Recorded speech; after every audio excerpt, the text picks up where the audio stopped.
दुनिया को जलाने, लोगों को हंसाने आ गए हैं एक बार फिर से चार बचकाने। मैं दुनिया की परवाह बिल्कुल नहीं करता, मुझे पता है दुनिया कैसी जिंदगी ले रही है हमारे मजे, और आज हम चले हैं पिक्चर देखने। गाड़ी को इतना माल ले जाता हुआ देख मुझे समझ में नहीं आ रहा था आखिर इतना माल जा कहाँ रहा है, और उससे बड़ी बात इतना ज्यादा माल ले कौन रहा है। माल की वजह से होने वाली थी मौत से टक्कर। हमेशा की तरह पुलिस को आज फिर से खबर हो गई थी मैं निकल रहा हूँ फिर से सैर सपाटे के लिए। मैंने उनसे कहा तुम चार हम दो, ये तो अन्याय है। भंडारे को देख पुलिस वाले पहुंच गए खाने।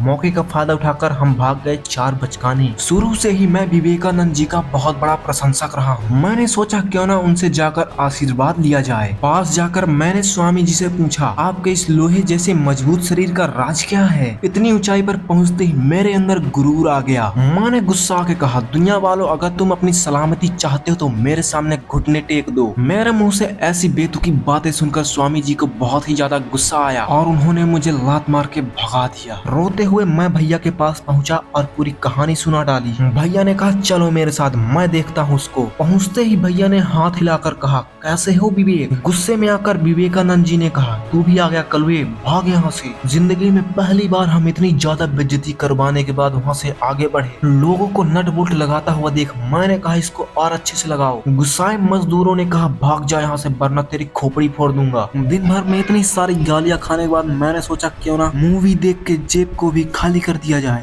लड़कियों को लिफ्ट में जाता हुआ देख मैंने सोचा क्यों ना इनके साथ जाके कुछ बात आगे बढ़ाई जाए। विक्की और विद्या का वो वाला वीडियो देखकर मेरा सारा मन ही मैला हो गया। मुझे समझ में नहीं आ रहा था मैं करूँ तो करूँ क्या। विक्की और विद्या का इतना ज्यादा गंदा वीडियो देखकर मेरे मन में ख्याल आया इसे देखने से अच्छा मैं इस छोटे से कुएं में कूद के अपनी जान ही दे दूं। सुंदर महिला गार्ड को देखकर भैया के मन में लड्डू फूटने लगे।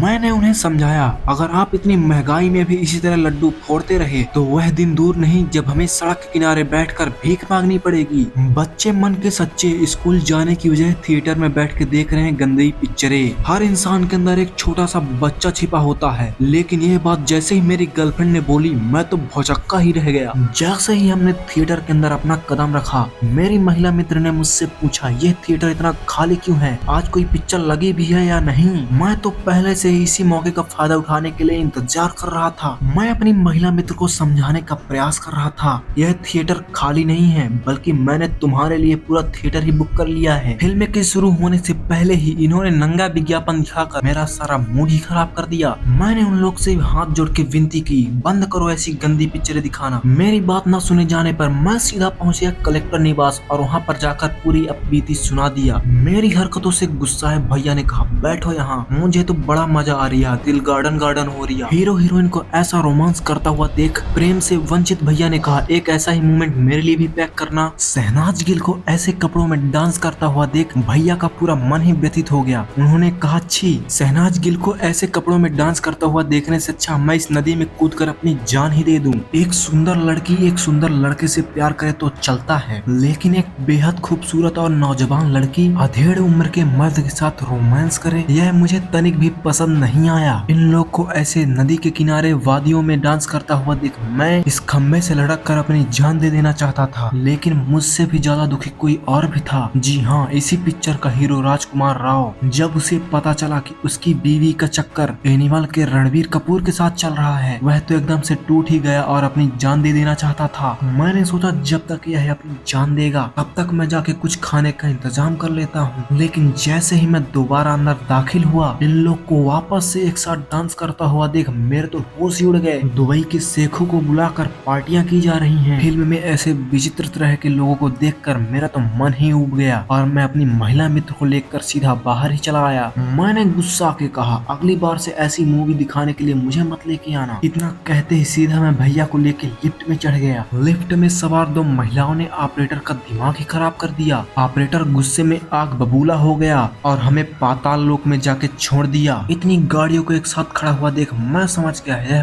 पाताल लोक नहीं बल्कि धरती लोक ही है। कड़ी मेहनत और मशक्कत के बाद आखिरकार हमने अपनी गाड़ी को ढूंढ ही लिया। स्टाइल के साथ जैसे ही मैंने गाड़ी को स्टार्ट करके आगे बढ़ा सामने खड़े गार्ड ने मेरा रास्ता रोक के मुझसे पैसा मांगने लगा। मैंने भी गुस्से में आके 10 की पत्ती नीचे फेंकी, गार्ड नीचे झुका और मैं गायब हो गया। अपने जीवन में आई मुसीबतों को मैं उसी प्रकार संभालता हूँ जिस प्रकार इस भैया ने अपनी स्कूटी को संभाल रखा है। पार्क में मची चहल पहल को देख मैं समझ गया, भंवरे फूलों पर मंडराना शुरू कर चुके हैं। यहाँ पे आके मैं देता हूँ अपनी वाणी को विराम। आप सभी को फिर से जय श्री राम।